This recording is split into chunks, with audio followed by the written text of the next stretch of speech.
حضرت شیخ عبد القادر جیلانی رحمت اللہ علیہ بہت بڑے ولی گزرے ہیں جن کو غوث الاعظم کہا جاتا ہے۔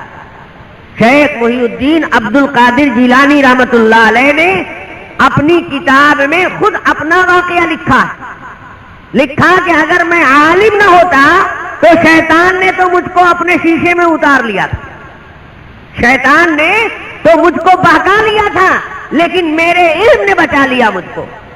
کیا واقعہ پیش آیا؟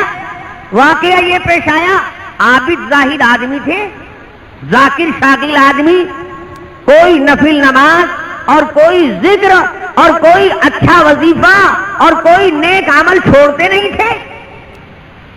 اولیاء اللہ بزرگوں کو تو تہجد فرض نماز کی طرح سے پڑھنے کا شوق ہوتا ہے، بہت اہتمام کرتے ہیں، تو رات کو اٹھ جاتے تھے اور ذکر میں، تلاوت میں، تہجد میں وقت گزارتے تھے۔ فرماتے ہیں کہ اپنی عادت اور معمول کے مطابق میں ایک رات اٹھا اور اللہ پاک کی عبادت میں لگا رہا۔ جب میں عبادت کی حالت میں تھا تو اچانک دیکھتا ہوں کہ آسمان سے ایک انتہائی نورانی تخت پر ایک نورانی شکل کی چیز چلی آ رہی ہے۔ تو مجھے خیال ہوا کہ لگتا ہے کہ اللہ پاک نے اپنا نور یا کسی فرشتے کو میری عبادت سے خوش ہو کر نازل کیا ہے، اور وہ نورانی شکل والا اس نور کے تخت پر بیٹھا ہوا آ رہا ہے نیچے زمین کی طرف، قریب آ گیا اور قریب آ کر تھم گیا۔ میں دیکھ رہا ہوں اور مجھے بے انتہا شوق ہے اور مجھ کو امید ہے کہ اللہ پاک نے میرے اوپر یہ خاص انعام اور رحمت بھیجی ہے۔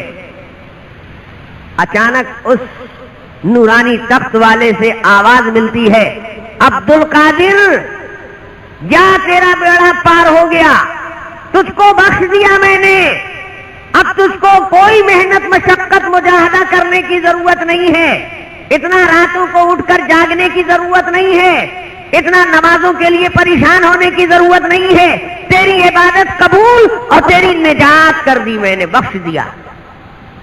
حضرت شیخ عبد القادر جیلانی رحمت اللہ علیہ فرماتے ہیں جب یہ آواز میں نے سن لی تو اب مجھ کو یقین ہو گیا کہ ہو نہ ہو یہ شیطان ہے، یہ کوئی فرشتہ نہیں ہے، یہ اللہ کی طرف سے کوئی انعام نہیں ہے، یہ نالائق ہم کو گمراہ کرنے کے لیے آیا ہے۔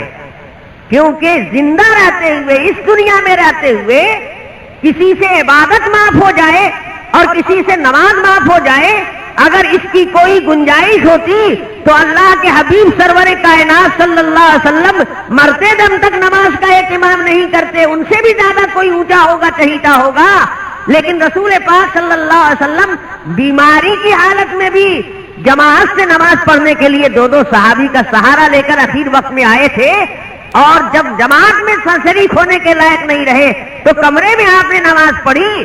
تو کیا میں نبی سے بھی اونچا ہو گیا ہوں کہ مجھ کو بشارت مل رہی ہے معاف کر دینے کی؟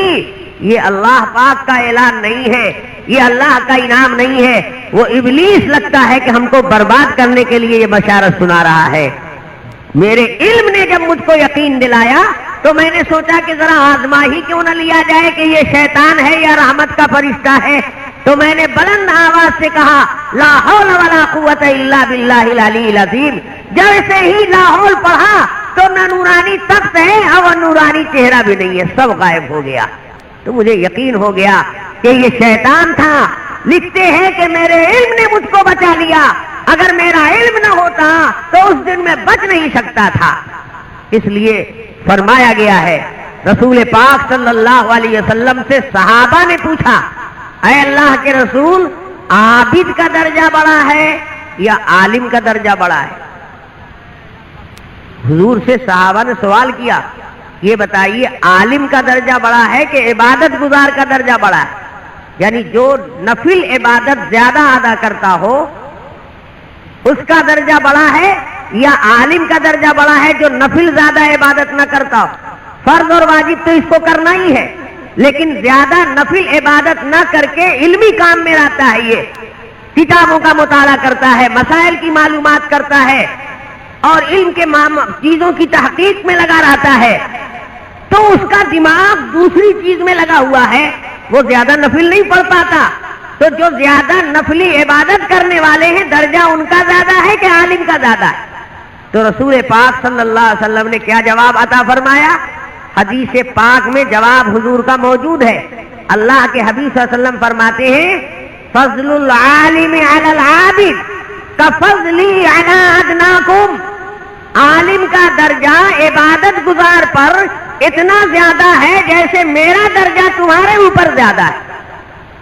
صحابہ کو پوچھنے والے کو بتایا کہ تم سے میری پوزیشن جتنی اونچی ہے اتنا ہی اس عالم کی پوزیشن اونچی ہے عابد کے مقابلے میں.